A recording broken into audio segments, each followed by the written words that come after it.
Hallo mensen, ik ga wat vertellen over VNV Nation. Wat is dat? Nou, dan laten we het even invoeren in niet Google, maar DuckDuckGo. Dat is eigenlijk een soort andere versie van Google, maakt niet uit, is niet zo relevant. Het is een zoekmachine. Nou ja, je ziet hier al wat met lyrics. Kan wel een hint zijn met wat het ongeveer is. En iemand die mij een beetje kent, weet dat ik een vrij grote passie heb voor iets waar best wel vaak lyrics in voorkomen. Enter. Oké. Nou, dan hebben we dit. We gaan gewoon even naar de website. Even kijken. Nou ja, Duitsstalige cookies. Ik heb dit al eerder geprobeerd, eerlijk gezegd. Ik heb toen meer info geprobeerd te kijken. Ik wist niet waar ik het kon weigeren. Ik ben normaal wel een cookie-weigeraar tegenwoordig. Maar ik heb nu gewoon, ik heb vorige keer dit gedaan. Ik heb gewoon Datenschutz accepteren. Ja, ik was goed in Duits. Doe maar. Oké. Nou ja, als je dit ziet, dan word je misschien ook niet super veel wijs. Als je in de onderscrolt zie je hier wel interessant. Composed by humans, built with machines. Nou, oké, leuk en aardig, maar we gaan even naar de historie, want daar staat iets over de band. Oh, nu verklap ik al wat het is. Oké. About. VNV Nation is a European-based alternative electronic project led by Ronan Harris in the roles of singer, songwriter and producer. Oké. Dat is op zich een hele mooie samenvatting, een beetje een vage ook. Alternative Electronic Project. Elektronische muziek is het, met zang. Maar ook, ze hebben ook regelmatig instrumentale nummers. Alternatief, absoluut. Het is absoluut niet mainstream. Dit is binnen de mainstream eigenlijk gewoon onbekend. Zeg maar. Ze hebben nooit een hit gehad. De gemiddelde persoon heeft nog nooit gehoord van VNV Nation. Ze zitten ook niet bij een groot label volgens mij. Dus dit klopt helemaal. Maar het is een heel vage omschrijving. Want dit zegt niks over hoe het klinkt. Maar dan gaan we misschien hier wat in vinden. VNV Nation's sound blends poetic and thought-provoking lyrics with a sound that ranges from melodic dance beats and indie electronic anthems to haunting ballads and post-classical soundtrack pieces. Nou, beetje pretentieus vind ik misschien, maar oké.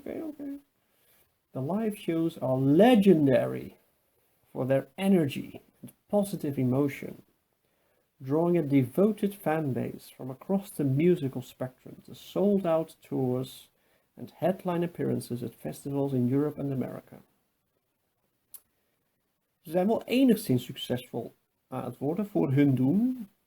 En op zich zijn ze binnen hun eigen stijl van muziek, die ze ook wel eens future pop hebben genoemd, zijn ze eigenlijk wel een van de meest populaire artiesten. Bands. Artiesten klinkt een beetje, nee, bands. Projects. Okay. Over the course of the project's career, VNV Nation has continued to reach new heights with its last 3 albums charting top 10 in Germany, as well as the most recent album reaching top 5 Billboard chart positions in the US. En hier nog een stukje informatie over de man achter de band. Ronan Harris was born in Dublin, Ireland and lives in Hamburg, Germany. Oké, dan gaan we even verder kijken naar beneden, naar the name, de naam.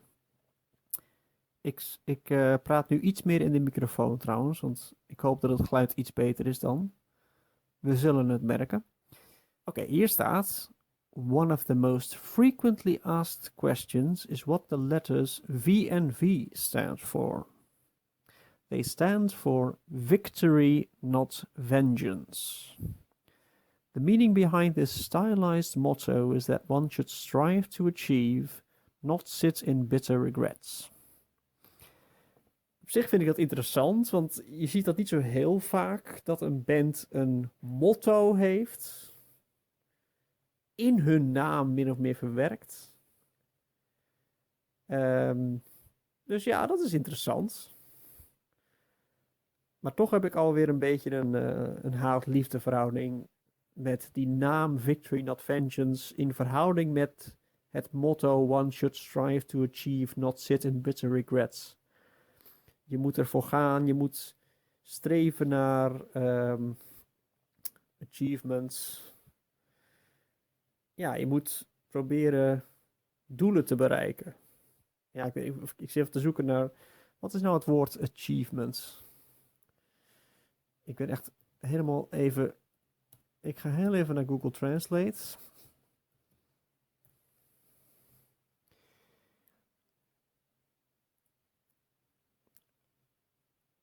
Achievements.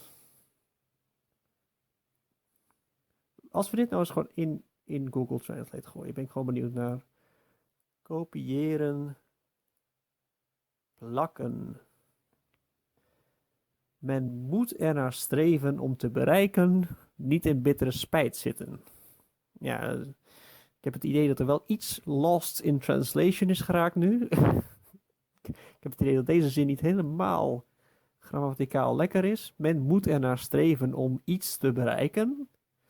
En men moet niet in bittere spijt zitten. Dus je moet niet zitten mokken in de hoek van, oh, het leven lukt niet. En ja, gewoon een beetje bitter worden daardoor. En in een slachtofferrol gaan zitten, min of meer. Nee, ga ervoor om iets te bereiken. Op zich, ik vind het een mooi idee. Het is natuurlijk niet revolutionair of zo. Ze zijn niet de eerste die dat bedacht hebben. Maar oké, mooi advies. In heel veel opzichten. Maar dan die naam. Victory, not vengeance. Dat vind ik dan... ik weet niet. Victory. Waarom victory? Waarom moet het een overwinning zijn? Ik bedoel, je kan ook iets bereiken zonder dat het een overwinning is. Want het woord victory voor mij betekent ook dat er losers zijn misschien. Dus ga voor victory, not vengeance. Kijk, dat not vengeance vind ik op zich nog wel te rijmen met dat je niet bitter moet zijn en alleen maar uit moet zijn op wraak. Dat is denk ik inderdaad niet een gezonde houding. En je bereikt daar denk ik uiteindelijk niks mee met wraak. Maar dat victory... Oh, excuses. Mijn batterij is bijna op. Ik stop heel even hem in de accu. Sorry als het geluid een beetje hard was. Nou, dat zal ik wel even editen trouwens. Dus ik heb een beetje moeite met victory, not vengeance. Maar oké, het is op zich een minor detail. Het is niet een heel belangrijk iets. Het is een naam. Het is VNV Nation. Het is catchy. Ik vind het tot een verbeelding sprekende naam. En het zet me wel aan het denken. Dat vind ik wel fijn hieraan. Het zet me nu al aan het denken, deze band. Victory, not vengeance. One should strive to achieve, not sit in bitter regrets. En hoe dat zich tot elkaar verhoudt. Vind ik interessant op zich om over na te denken. Maar oké. Dat is een beetje alle informatie. Ik stel voor dat we nu even luisteren naar een nummer van VNV Nation om een indruk te krijgen van oké, dit is de muziek. En ik heb daarvoor uitgekozen het nummer Kingdom. En dat is min of meer het eerste nummer van hun derde album, Empires. Laten we daar gewoon even naar luisteren.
mine. I'll turn the darkness into light. I'll guide the blind. I will be done until the day I say our kingdom has been won. No more servants of the weak, devoid of thought or light to seek. I'll leave no walls, no stone unturned.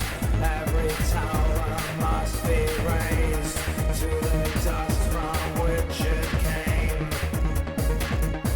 And none will be spared, no remnant saved. And are you ashamed? Are you afraid of the gods and idols that you have made? Do you think you'll be saved by the gods and idols that you have made? None will be saved. None will be saved. None will be saved. And I believe that we'll conceive to make it hell for us a heaven, a brave new world, a promised land, a fortitude of hearts and minds. Until I see this kingdom's mine, I'll turn the darkness into light. I'll guide the blind. I will be done until the day I say our kingdom has been won.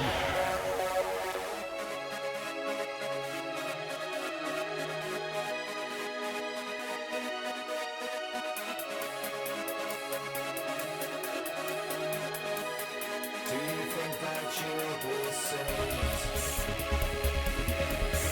Do you think that you'll be saved?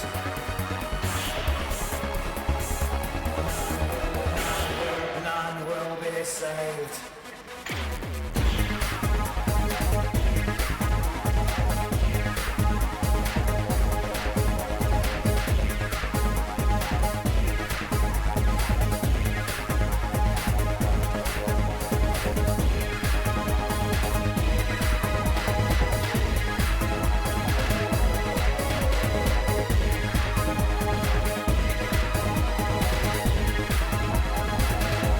And I believe that we'll conceive to make it hell for us a heaven, a brave new world, a promised land, a fortitude of hearts and minds.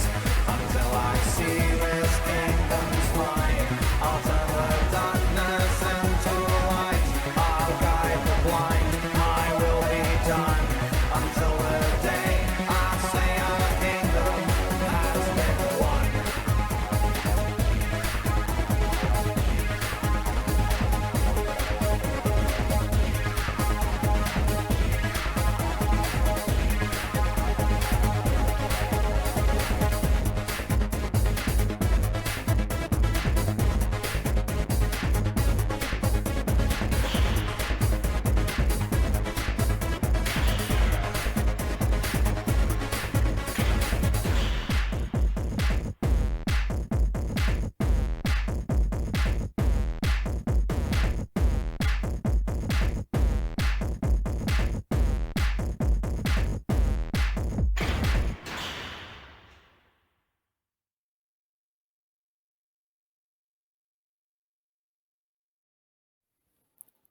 Oké, dat was Kingdom. Nu merk ik dat ik het een beetje moeilijk heb wat betreft mijn gevoel, mijn emoties na het horen van dit nummer. Ik heb het nu een paar keer gehoord weer en ik heb het ook recent nog wel gedraaid, dit nummer, dus het is helemaal niet dat ik het voor het eerst in jaren hoor, helemaal niet. Ik heb het een aantal keer geluisterd, ook omdat ik ook tijdens het maken van dit filmpje, van is het allemaal gelukt met die opname. Ik had ook een link kunnen geven naar het YouTube filmpje. Maar ik denk, ik doe het even zo. Dan kun je het gewoon luisteren en dan word je helemaal bij de hand genomen door mij. Misschien is dat gewoon wel prettig voor mensen. En nou ja, ik vind het ook leuk om een beetje te experimenteren, want dit is mijn allereerste filmpje wat ik misschien wel ga publiceren. Maar nu gebeurt er iets wat ik dus ingewikkeld vind. bij het horen van deze muziek. En ik ga proberen dat gevoel gewoon te analyseren. Ten eerste, ik ben niet echt onder de indruk van dit nummer. En deels heeft dat ermee te maken dat ik het vrij niet super hard qua volume heb gedraaid. Dat is een factor. Dat deze muziek vraagt wel een beetje om een flink volume, denk ik. Maar het heeft ook te maken met misschien een zekere bekendheid. Dat ik het grijs gedraaid heb. En dat het daardoor... De glans is er daardoor vanaf. Maar er zijn ook andere factoren die wat minder direct met de muziek zelf te maken hebben. En die hebben meer met VNV Nation als band te maken en hoe ik die band heb ontdekt. En nu wordt het nog ingewikkelder, want nu moet ik iets gaan vertellen eigenlijk over hoe ik VNV Nation heb ontdekt. En ik wil eigenlijk een korte samenvatting geven. Dus ik ga gewoon over hard denken. Dus misschien is het heel saai dit om te luisteren. Ik hoop het niet. En ja, nou, anders moet het maar even. Het moet maar even. Je mag vooruit skippen als je wilt of zo. Maar je kunt me ook afzetten nu. Dus wat dat betreft prima. Ik rommel gewoon even aan.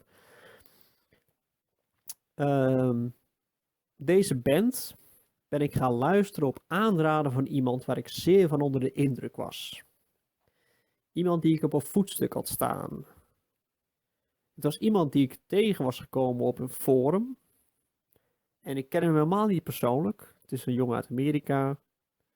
En ik voelde me al heel snel minder waardig vergeleken met die jongen. Ik was heel erg onder de indruk van zijn kennis van muziek, van zijn smaak. Hij had een hele brede smaak. En vond ik fascinerend dat hij luisterde naar metal. En dat was een muziek die ik toen heel hoog had zitten. Maar hij luisterde ook naar jazz. En ook naar de Beatles. En ook naar gewoon popmuziek, rock. Nou ja, zelfs wat klassieke muziek. Allerlei soorten muziek luisterde hij. Maar heel belangrijk was dat hij ook metal luisterde. En dat creëerde een verbinding met mij. Want ik was toen heel erg into metal. Metallica, Rammstein, Opeth, Megadeth. Nou ja, zegt jullie misschien niet allemaal evenveel, maar metal. Gewoon echt, metal was gewoon echt wel mijn soort muziek in de hele tijd. Toen ik, bij spreken, tussen mijn 16e en mijn 20ste, 21ste ongeveer, was dat wel een beetje de muziek die ik luisterde. Daarvoor ook al trouwens 15. Oké. Dus hij vond dat ook te gek. En niet al die bands, heel belangrijk, en vond Rammstein helemaal niks. En dat voelde ik ook echt binnenkomen van shit, ik heb een slechte muzieksmaak. Maar andere bands kon hij wel waarderen. Zeer waarderen zelfs. En dat heb ik nog nooit gezien bij iemand. Dat iemand dus jazz en de Beatles en Bob Dylan en Pink Floyd, Led Zeppelin, Miles Davis, Beethoven, Mozart, die muziek allemaal waardeert, maar ook metal waardeert. Dat vond ik heel uniek. Ik ken heel veel muziekliefhebbers die een brede smaak hebben en die allerlei muziek kunnen waarderen, van jazz tot klassiek, tot pop, tot rock. Maar vaak is metal gewoon voor veel mensen een brug te ver, lijkt het te zijn. En die jongen, luisterde ook echt naar extreme metal, naar underground metal, black metal, death metal. Echt gewoon muziek die echt voor de gemiddelde persoon echt overkomt als heavy. En dat vond ik fascinerend. En hij was ongeveer van mijn leeftijd ook, die jongen. Hij was iets ouder, een paar jaar ouder. Ik ervoer hem wel als een leeftijdgenoot. Hoewel ik ook wel een beetje tegen hem opkeek als een soort van grote broer. En ik voelde me gewoon minder waardig vergeleken met hem. Ja, dat is ontstaan en ik vond zelf dat ik eigenlijk een waardeloze muzieksmaak had vergeleken met hem. Hij wist veel meer dan ik. Hij had een veel betere smaak. Hij luisterde naar veel betere muziek dan ik luisterde. Zo ervoer ik het. En op een gegeven moment raadde hij deze band aan. VNV Nation. En hij prees dat aan met woorden die heel erg tot de verbeelding spraken. En hij vond het een te gekke band. Future pop noemde hij het. En dat had ik ook nog nooit van gehoord. Dus ik denk van wauw, oké, even luisteren. En ik was hooked. Want dit was nog meer een bewijs dat hij nog een bredere smaak had dan ik al dacht eigenlijk. Want dit soort elektronische muziek kan hij ook dus heel erg waarderen. En ik wil straks nog een voorbeeld laten horen van een ander nummer wat ik eigenlijk nog eerder hoorde dan dit nummer. Omdat dit is niet het album waar ik mee begon, Empires. Maar ik begon met het album daarna, Future Perfect. Ik stel voor dat we eerst nog even luisteren naar dat nummer. Oké.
Oké, dat was Electronaut.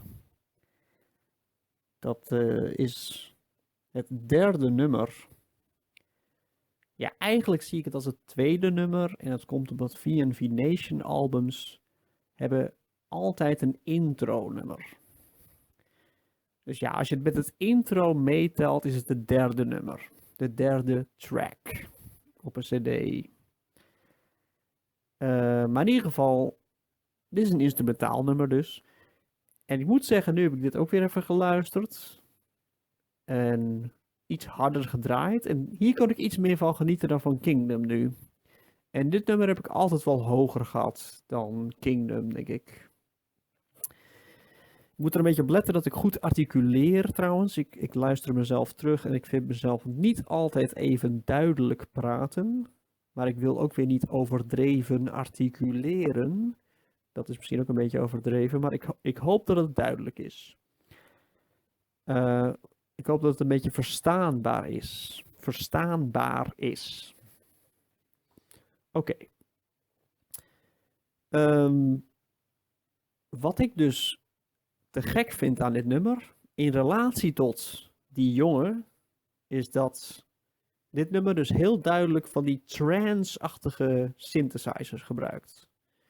Iemand die in de late jaren 90 is opgegroeid met muziek, die zal waarschijnlijk wel bekend zijn met trance. Dat is een soort elektronische muziek met dit soort geluiden in de muziek. Die synthesizers in dit nummer zijn heel typisch. Er is niks origineels aan die sound van die synthesizers. Kijk, ik vind het een heel goed nummer. Maar het is niet origineel per se qua sound. Super origineel of zo. Maar kijk, deze sound associeer ik dus heel erg met foute muziek, om het maar even te zeggen. Ik associeer het met hersenloze beats. Van die muziek, van keiharde muziek. En ja, muziek waar je dan misschien een pilletje bij neemt. En dan is het misschien wel leuk. Dat is misschien een beetje een vooroordeel. Excuses daarvoor. Maar snap je wat ik bedoel? Ja, gewoon een beetje hersenloze dansmuziek, beatmuziek. Ik had het nooit gezien als hoge kunst. Helemaal niet. Niet dat ik dit als hoge kunst zie, hoor. Dus niet dat ik dit als hoge kunst zie. Dat klinkt een beetje pretentieus. Maar begrijpen jullie wat ik bedoel? Dat hij dit te gek vindt. Die jongen dit te gek vindt. Met die brede smaak. En ook nog deze muziek te gek vindt. Voor mij was dat een signaal dat hij zo onbevooroordeeld was. Eigenlijk. En echt gewoon open stond voor alles, bij wijze van spreken. Zo kwam het over op mij. En hij kwam vervolgens op een nog hoger voetstuk te staan toen ik deze muziek leerde kennen. Maar wat dus ook heel belangrijk is in mijn relatie met V&V Nation, is dat ik stond wagenwijd open voor deze muziek. Doordat hij het aanraadde, die jongen dat aanraadde, stond ik wagenwijd open voor deze muziek. En een vraag die ik nog steeds wel eens heb, is, had ik deze muziek ook binnen laten komen als hij het niet had aangeraden? Als iemand anders had gezegd van, hey, V&V Nation vind ik te gek. En dan hoor ik die synthesizer, dan denk ik van, die synthesizers hoor ik dan. En dan denk ik van, ja, dit is gewoon fucking trance, man. Dat is niks. Dat is gewoon kutherrie. Had ik er dan ook zo open voor gestaan? En dat maakt V&V Nation soms ingewikkeld voor mij. Dat ik denk, waarom kan ik dit zo waarderen? Waarom sta ik hier open voor? En dat heb ik ook wel in iets bredere zin van waarom ik soms dingen doe. Waarom sta ik open voor bepaalde dingen? Ik heb de goedkeuring nodig van iemand misschien. Dit was dus muziek die door hem goedgekeurd is. Dus dan mag ik het binnen laten komen. Maar muziek die hij slecht vond, die ging ik niet luisteren. Of daar stopte ik met luisteren van die muziek. Want ik luisterde een aantal dingen die hij niks vond. Zoals Rammstein, System of a Down. Het maakt niet uit of je die bands kent. Het punt is gewoon dat als hij iets slecht vond, dan was het gewoon slecht. Dan mocht ik het ook niet meer luisteren. Of dan wilde ik het niet meer luisteren. Ik wilde een goede smaak hebben. En VNV Nation was volgens hem goed. En ik vond het heel bijzonder dat hij dit goed vond. Omdat het klonk echt van, wow, oké. Dit vindt hij ook goed? Oké, interessant. Fascinerend eigenlijk gewoon. Dus dat is de context waarin ik VNV Nation heb ontdekt. Ik hoop dat ik het een beetje duidelijk heb gemaakt. Dit is gewoon een experiment ook een beetje hoor. Ik wil gewoon dit soort dingen gaan doen. Ik wil mijn gedachten gaan delen. Want ik denk heel veel na. En dit zijn gedachten die ik al jaren heb eigenlijk. En ik wil ze een keer delen. Ik hoop dat het duidelijk is. Ik vind het best wel spannend. Want ik ben altijd bang dat mensen me niet goed begrijpen. Dus als je dit luistert en je kent me. Stel gewoon een vraag een keer aan me, weet je. Ik bedoel, de mensen die me kennen, die weten dat ze dat allemaal kunnen vragen. En graag zelfs, als iets niet duidelijk is. Ik wil het graag uitleggen. Ik wil gewoon dit delen. En ik vind het moeilijk om dit soort dingen te delen, omdat ik dus bang ben dat mensen me niet goed gaan begrijpen. Of dat, ja, ik vind het ingewikkeld. Het maakt veel in me los.